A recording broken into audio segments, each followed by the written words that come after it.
सिटकिनी दरवाज़ों और खिड़कियों को प्रायः अंदर से बंद करने के लिए इसका इस्तेमाल किया जाता है।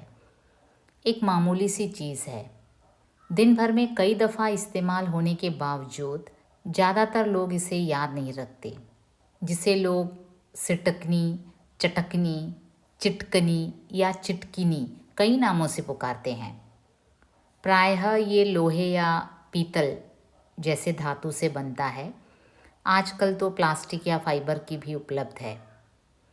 तो यहाँ कात्यायनी इस छोटी सी चीज़ को दुष्ट कहकर संबोधित करती है और यह छोटी सी चीज़ से उन्हें खासी परेशानी होती है। वे लिखती हैं, खासी परेशानी होती है इस छोटी सी दुष्ट चीज़ के बारे में सोचते हुए, जो हमेशा बाध्य करती है मुझे अपने बारे में सोचने के लिए। क्यों खासी परेशानी होती है इस छोटी सी चीज़ के बारे में सोचने पर? क्योंकि वो छोटी सी चीज़ है, लेकिन वो बाध्य करती है कवयित्री को अपने बारे में सोचने के लिए। यहाँ अपने बारे में सोचना यानी स्त्री के बारे में सोचना।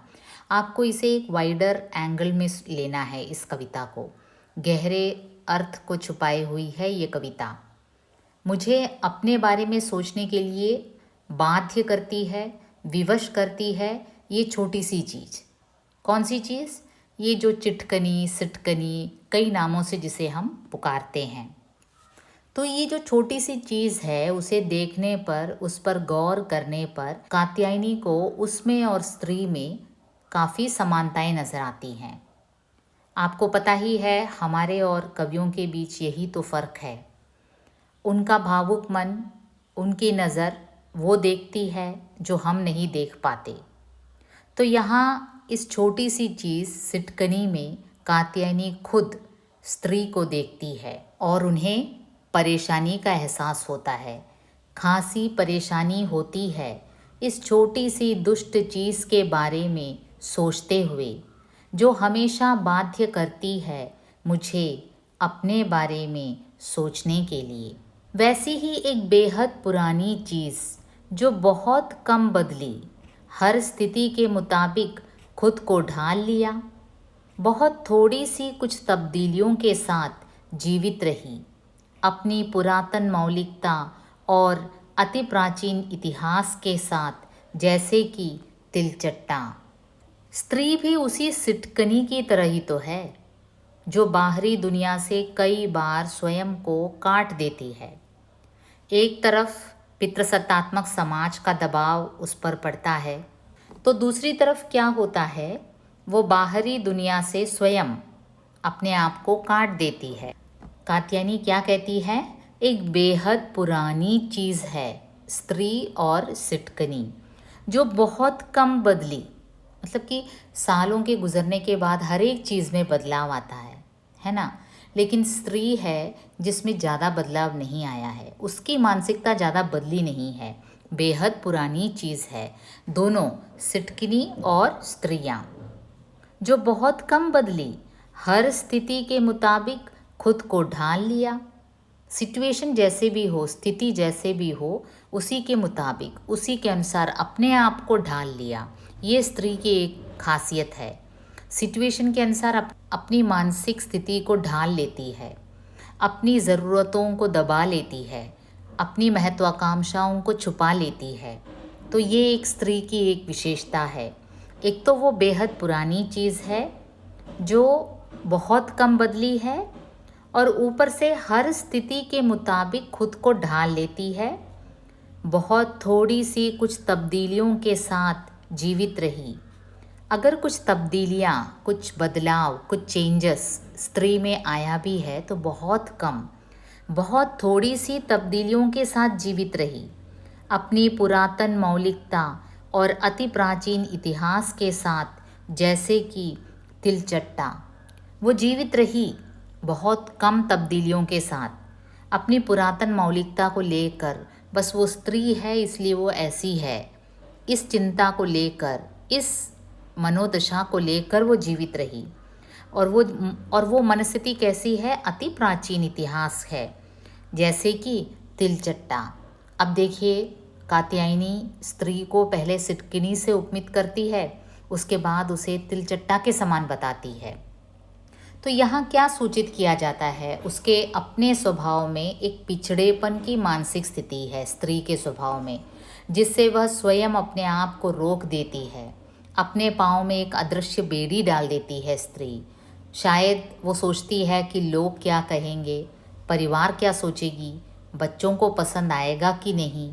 ये तमाम विचार स्त्री मन को घेर लेती है और वह उस प्राचीन सिटकनी की तरह अपनी इच्छाओं और आकांक्षाओं के विरुद्ध अपने आप का नाता बाहरी दुनिया से तोड़ देती है। वही जो सालों साल सदियों से सिटकनियाँ करती आ रही हैं। कात्यायनी कबूल करती है कि स्त्री में बिल्कुल बदलाव न आया, ये भी सच नहीं है। कुछ थोड़ी बहुत तब्दीलियाँ तो आई हैं, लेकिन फिर भी स्त्री पुरातन मौलिकता से चिपके हुई है, अपने प्राचीन इतिहास के साथ चिपकी हुई है, ठीक वैसे ही जैसे कि तिलचट्टा। तो स्त्री कुछ हद तक बदली ज़रूर है, लेकिन उसकी सोच वही पुरानी सोच है। सोच कहाँ बदली है? एक अज्ञात भय, एक संशय उसे हमेशा सिटकिनी की तरह अपने को बाहरी दुनिया से काट कर रख देती है। या फिर उस तिलचट्टे की तरह, तिलचट्टा यानी कॉकरोच, जो ज़मीन पर चलता है, दीवार पर चलता है, हवा में भी उड़ने की क्षमता रखता है। लेकिन ये सब कब करता है कॉकरोच या फिर तिलचट्टा? रात के अंधेरे में, जब और किसी का आना जाना ना हो, तब तक छिपे रहता है, किसी अलमारी के अंदर या किचन के पाइप के अंदर। तो ये तिलचट्टा जो है उड़ने की क्षमता तो रखता है, दीवार पर भी चढ़ सकता है, पर नारी की तरह छिपे रहता है। शायद कात्यायनी अपनी इस कविता के द्वारा यही बताना चाहती है कि हे नारी, तुझ में उड़ने की क्षमता है, कुछ कर दिखाने की क्षमता है। बस अपने आप को इस तरह सिटकनी की तरह बाहरी दुनिया से बचा के न रखियो, या फिर तिलचट्टे की तरह छुप कर न जियो। यहाँ कात्यायनी जो सिटकनी का जो बिंब प्रयोग करती है वो ये है कि सिटकनी जो है रुकावट का प्रतीक है। अपने लिए रुकावट ज़्यादा, दूसरों के लिए कम। यह हमें निजता देता है जो सिटकनी है। एक कमरे से ही नहीं, कभी कभी एक पूरी दुनिया से हमें परे ले जाती है सिटकनी। सिटकनी यानी नियंत्रण की चाबी बन जाती है। अब यही बिंब और इसी इमेज को कवयित्री यहाँ क्रिएट करती है कि स्त्री खुद ब खुद सिटकनी में बदली हुई है, सतर्क है, चुस्त है, लेकिन अपने आप को दुनिया से बंद किए हुए है। खासी परेशानी होती है इस छोटी सी दुष्ट चीज़ के बारे में सोचते हुए, जो हमेशा बाध्य करती है मुझे अपने बारे में सोचने के लिए। वैसी ही एक बेहद पुरानी चीज़ जो बहुत कम बदली, हर स्थिति के मुताबिक खुद को ढाल लिया, बहुत थोड़ी सी कुछ तब्दीलियों के साथ जीवित रही, अपनी पुरातन मौलिकता और अति प्राचीन इतिहास के साथ, जैसे कि तिलचट्टा। कुंडों और तालों ने बहुत अधिक बदला है अपने आप को। सिटकनियाँ कमोबेश वैसी ही रही जैसी वे थी। वे आगे कहती हैं कि सिटकनी की तरह ही सेम पर्पस के लिए हम प्रयोग करते हैं कुंडे और तालों का, यानी उनका जो बेसिक पर्पस है वो तो समान ही होता है। दरवाज़ों और खिड़कियों को बंद करना, इसके लिए हम सिटकनी का प्रयोग करते हैं और कुंडों का भी। लेकिन कुंडा जो होता है वो भीतर से भी लगाया जा सकता है और बाहर से भी। कुंडे बाहर भीतर दोनों तरफ लगाए जा सकते हैं। और कुंडों पर एक एडिशनल ऑप्शन होता है। एक तो कुंडों से आप दरवाज़ा बंद कर सकते हैं, ऊपर से ताला भी लगा सकते हैं। तो यहाँ पुरुषों को तालों के समान, कुंडों के समान बताया गया है, जो बाहरी दुनिया और भीतरी दुनिया दोनों का आस्वादन करने में सक्षम है। जब कुंडे भीतर से लगाए जाते हैं तो समझिए बाहरी दुनिया से पुरुष अलग होकर अपनी निजता में, अपने पर्सनल स्पेस में रहना पसंद करता है। और जब वही कुंडा बाहर से लगाया जाता है और ऊपर से उस पर ताला भी लगाया जाता है, तब समझिए पुरुष स्वयं तो बाहरी दुनिया की हवा खाने निकलता है, ऊपर से सिटकनी को बाहर निकलने से रोक भी रहा है। यानी पुरुष अपनी आज़ादी की सीमा स्वयं निर्मित कर सकता है, ऊपर से दूसरों की आज़ादी पर पाबंदी लगाने में भी वो सक्षम है। कुंडों और तालों ने बहुत अधिक बदला है अपने आप को, सिटकनियाँ कमोबेश वैसी ही रही जैसी वे थीं, बस कुछ और सुंदर सुघड़ हो गई, कुछ और नाजुक, ज़्यादा से ज़्यादा छोटी, ज़्यादा से ज़्यादा प्रभावी। अब देखिए, कात्यायनी कहती हैं कि ऐसा नहीं है कि सिटकनियों ने अपने आप को बदला नहीं है। हाँ, बदलाव आया है। किस हिसाब से? कि कुछ तो और सुंदर सुघड़ हो गई है, नारी भी वैसी ही है, कुछ फैशनेबल भी हो गई है, कुछ नाजुक हो गई हैं, सुंदर हो गई हैं, ज़्यादा से ज़्यादा छोटी, ज़्यादा से ज़्यादा प्रभावी। कुछ सिटकनियाँ इतनी फैशनेबल हो गई हैं कि एकदम छोटी सी बन गई हैं, एकदम प्रभावी बन गई हैं। कुछ तो सोने की बनी हुई होती हैं, चांदी की बनी जाती हैं, जो मंदिरों में लगाया जाता है सिटकनी सोने चांदी की हो सकती है। देखिए, इतने सारे फैशन आ गए हैं सिटकनियों में। तो ऐसा नहीं कहा जा सकता कि सिटकनियाँ वैसी की वैसी ही रही जैसे पहले थी। नहीं, इसमें बदलाव आया है। लेकिन कवयित्री कहती हैं कि ये जो बदलाव है केवल बाह्य रूप से जो बदलाव है, जो फिजिकल अपीयरेंस है वही बदला है, मानसिकता तो वही की वही है। स्त्री की मानसिकता में अगर बदलाव नहीं आएगा तो कोई चेंज नहीं होगा समाज में। स्त्री को बदलना है, खुद उसकी मानसिकता को बदलना है, बस उसकी शेप को बदलने से कोई फ़ायदा नहीं। थोड़ा मेकअप कर लिया, थोड़े रंग में निहार ला दिया या फिर हेयर कलर कर लिया, थोड़ा और मॉडल जैसे बन गई, इससे कोई फ़ायदा नहीं है। मानसिकता में बदलाव लाना है। सिटकनियाँ कमोबेश वैसी ही रही जैसे वे थीं, बस कुछ और सुंदर सुघड़ हो गई, कुछ और नाजुक, कुछ तो और नाजुक हो गई। जो पहले लोहे की एकदम स्ट्रॉन्ग सिटकनियाँ हुआ करती थी, वो तो और नाजुक हो गई, ज़्यादा से ज़्यादा छोटी, ज़्यादा से ज़्यादा प्रभावी। पर इसलिए नहीं, बल्कि इसलिए बुरी होती है सिटकनियाँ कि वे हमेशा दरवाज़ों खिड़कियों पर भीतर से लगाई जाती हैं। अब कवित्री कहती हैं कि मुझे ये सिटकनियाँ इसलिए पसंद नहीं है। कवित्री अपनी बात साफ करती है कि मुझे ये सिटकनियाँ इसलिए बुरी नहीं लगती कि ये और सुंदर हो गई है या फिर और सुघड़ हो गई है और नाजुक हो गई हैं, अलग अलग फैशन की आ गई हैं। मैं नारी से इस बात के लिए खफा नहीं हूँ कि वो और सुंदर हो गई है या नाजुक हो गई है या फैशनेबल हो गई है। मैं इसलिए खफा हूँ कि वे हमेशा दरवाज़ों खिड़कियों पर भीतर से लगाई जाती हैं। ये जो सिटकनियाँ हैं हमेशा भीतर रहती हैं, बाहरी दुनिया से कटकर रहती हैं, इसलिए मैं परेशान हूँ। बस अपना आकार बदल लिया, रंग बदल लिया, इससे क्या फ़ायदा? अगर स्त्री की मानसिकता उसे अंदर की ओर ढकेल रही है, सिटकनी की तरह कमरे के अंदर रहने के लिए बाध्य कर रही है, तो ये और सुंदर होने में, रंग के और निखरने में, और नाजुक होने में क्या फ़ायदा है? स्त्री जो है अपनी इच्छाओं और आकांक्षाओं के विरुद्ध अपने आप का नाता बाहरी दुनिया से तोड़ देती है। वही जो सालों साल सदियों से सिटकनियाँ करती आ रही हैं। तो कवियत्री यहाँ कबूल करती है कि स्त्री में बिल्कुल बदलाव ना आया हो यह सही नहीं है। जिस तरह कुछ कुछ तब्दीलियाँ सिटकनियों में भी आई, जैसे कई डिज़ाइंस आए, अट्रैक्टिव, काफ़ी स्लिम, कोई तो सोने से बना दी गई, चांदी से बना दी गई, लेकिन पर्पस तो वही रही सिटकनी की। दरवाज़ों और खिड़कियों को भीतर से बंद करती है सिटकनियाँ। यही कात्यायनी को परेशान करती है।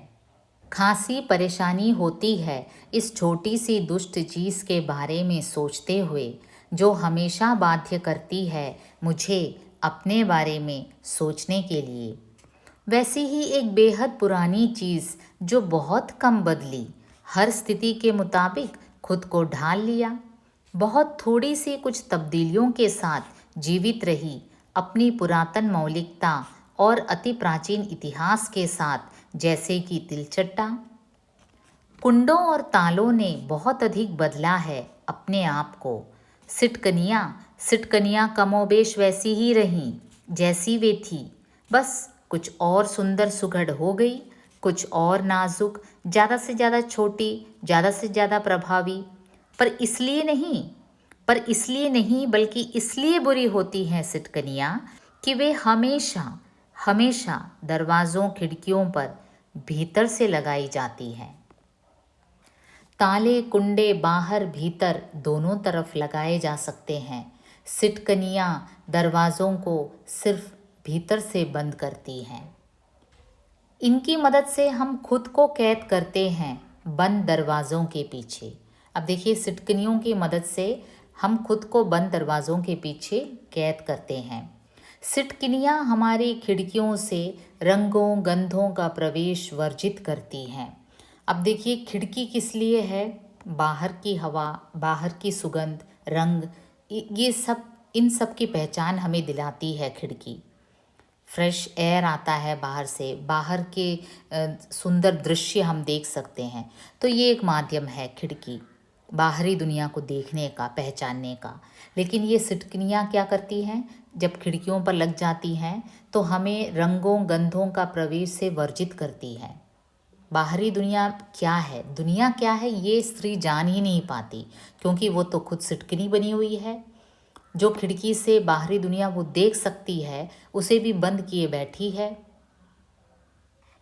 यह छोटी सी दुष्ट चीज़ हमें अकेला करती है, छोड़ देती है हमें जीने के लिए, हमारी तुच्छता और कायरता के साथ तन्हा।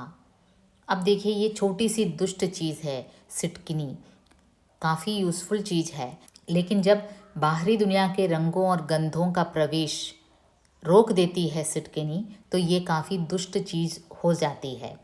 तो कवित्री कहती हैं कि ये जो सिटकनी है हमें अकेला करती है, हमें छोड़ देती है जीने के लिए, अपनी तुच्छता और कायरता के साथ जीने के लिए, और हमारी तन्हाई। अब देखिए, ये जो बेड़ियां हैं हमारे पाँव पर पड़ी हैं, जिस तरह सिटकनी अपने आप को बाहरी दुनिया से हमें अलग कर देती है, वैसे ही स्त्री के मन में जो कायरता है, जो तुच्छता है, जो तन्हा है, उसे लेकर स्त्री हमेशा अंदर की ओर खिंच जाती है।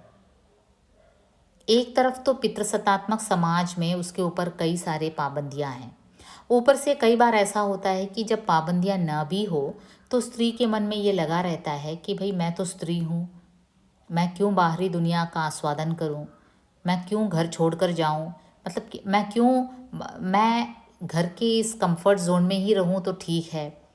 मेरी जो तुच्छता है, मेरी कायरता है, वो स्त्री सहज है, चलेगा। तो इस मानसिकता को बदलने का आह्वान करती है कात्यायनी, और कात्यायनी की हर कविता अगर आप देखेंगे तो इसी लक्ष्य को लेकर है कि स्त्री को सशक्त बनाना। वो कात्यायनी का नारी विमर्श है कि एक तो समाज स्त्री को समान हक दे, दूसरी नारी में भी ये सोच जागे कि भाई मुझे बदलना है। नारी को भी ये लगे कि मेरी जो तुच्छता है, इसी के साथ जीना क्या जीना हुआ। नारी को भी स्वयं सोचना होगा कि मेरी जो कायरता है, जो मेरी माँ ये कायरता लेकर जीवित रही, मेरी माँ की माँ इसी कायरता के साथ जीवित रही, अब मेरी बेटी भी इसी कायरता के साथ जिएगी, इससे क्या फ़ायदा। इस कायरता, इस तुच्छता को छोड़कर अपनी महत्वाकांक्षा, अपने सपनों की पूर्ति के लिए नारी को आगे बढ़ना ही है, और उसके लिए ज़रूरी है सिटकनी ना बने, अपने आप को बाहरी दुनिया से बंद न करे, बल्कि बाहरी दुनिया के रंग और गंध को पहचानते हुए आगे बढ़े। ताले कुंडे बाहर भीतर दोनों तरफ लगाए जा सकते हैं। सिटकनियाँ दरवाज़ों को सिर्फ भीतर से बंद करती हैं। इनकी मदद से हम खुद को कैद करते हैं बंद दरवाज़ों के पीछे। सिटकनियाँ हमारी खिड़कियों से रंगों गंधों का प्रवेश वर्जित करती हैं।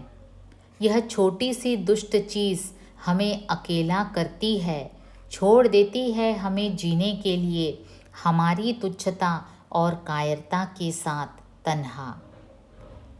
सबसे अधिक परेशानी पैदा करने वाली बात शायद यह है कि सिटकनियों के खिलाफ लड़ाई खुद अपने ही खिलाफ एक कठिन लड़ाई है। अब कविता के अंत तक आते आते कात्यायनी यह कबूल करती है कि सिटकनियों के खिलाफ लड़ना खुद अपने वजूद के खिलाफ लड़ना है, और अपने खिलाफ लड़ना एक कठिन लड़ाई होती है जो स्त्री के लिए मुश्किल है, लेकिन इम्पॉसिबल नहीं है। मुश्किल ज़रूर है, मुश्किल ज़रूर हो सकती है, क्योंकि समाज में चली आ रही जो रीति है और हमारी जो मानसिक स्थिति है उससे उभरने में वक्त लगेगा। ये खुद के खिलाफ लड़ाई है, और खुद के खिलाफ जब जंग लड़ा जाता है तो काफ़ी मुश्किल हो जाता है खुद से लड़ना। तो सबसे अधिक परेशानी यही कात्यायनी को पैदा करती है कि सिटकनियों के खिलाफ लड़ाई खुद अपने ही खिलाफ एक कठिन लड़ाई है जो स्त्री को लड़ना ही होगा। अगर स्त्री को सही रूप में एक मानव होने का हक मिलना है तो उसे खुद पहले अपने खिलाफ लड़ाई लड़ना है। देखिए, ये है कात्यायनी का नारी विमर्श। दूसरों के खिलाफ लड़ाई लड़ने से पहले खुद अपनी मानसिकता में परिवर्तन लाना है, और ये लड़ाई काफ़ी कठिन लड़ाई हो सकती है, क्योंकि खुद अपने खिलाफ जब आदमी जंग लड़ता है तो काफ़ी मुश्किलों का सामना करना पड़ता है। लेकिन यह असंभव भी नहीं है, सब कुछ संभव है, स्त्री के लिए सब कुछ संभव है। आप जैसी लड़कियां, छोटी छोटी लड़कियां जो कॉलेज में पढ़ती हैं, उनके लिए शायद ये सिटकनी का ये जो बिंब है सही न उतरे, क्योंकि आप एक कदम आगे बढ़ गई हैं। सिटकनी की तरह कमरे में बंद नहीं हैं, आप दुनिया देख चुकी हैं, आप दुनिया में अपने सपनों को पूरा करने के लिए बाहर निकल चुकी हैं। लेकिन एक मेजॉरिटी स्त्रियां भारत में ही नहीं, विश्व में कई जगह ऐसी स्त्रियां हैं जो आज भी सिटकनी की तरह अपने आप को कमरे में बंद करने के लिए विवश है। आप अभी 21वीं सदी में आप देखें, आप न्यूज़पेपर लें, अफ़गानिस्तान की जो सिचुएशन है आप देखें, जहां लड़कियों को कॉलेज जाना मना कर दिया गया है, जहां लड़कियों को बाहर निकलना मना हो गया है। तो ऐसे में आज भी दुनिया में 21वीं सदी में भी दुनिया में ऐसी कई स्त्रियां हैं जो अपने आप को तिलचट्टे की तरह महसूस करती हैं, जो उड़ने की क्षमता रखती है, दीवार में चलने की क्षमता रखती है, लेकिन बाहर नहीं निकल पाती, क्योंकि सुबह की रोशनी में अगर तिलचट्टा बाहर निकलता है तो हम झट से उसे मार देते हैं, उसकी मौत निश्चित है। कॉकरोच को देखते ही हम मार देते हैं, लेकिन कॉकरोच में हमसे ज़्यादा क्षमता है, उड़ने की क्षमता है, दीवार में चलने की क्षमता है, लेकिन हम उसे बंद करके रखते हैं। ठीक उसी तरह जैसे सिटकनी अपने आप को कमरे के अंदर बंद करके रखती है, बाहर के गंध रंग से अपरिचित रहती है, खुद उसकी मानसिक अवस्था ऐसी है। तो इस मानसिक अवस्था से उबरने का एक संदेश है ये कविता, कात्यायनी की ये जो कविता सिटकिनी।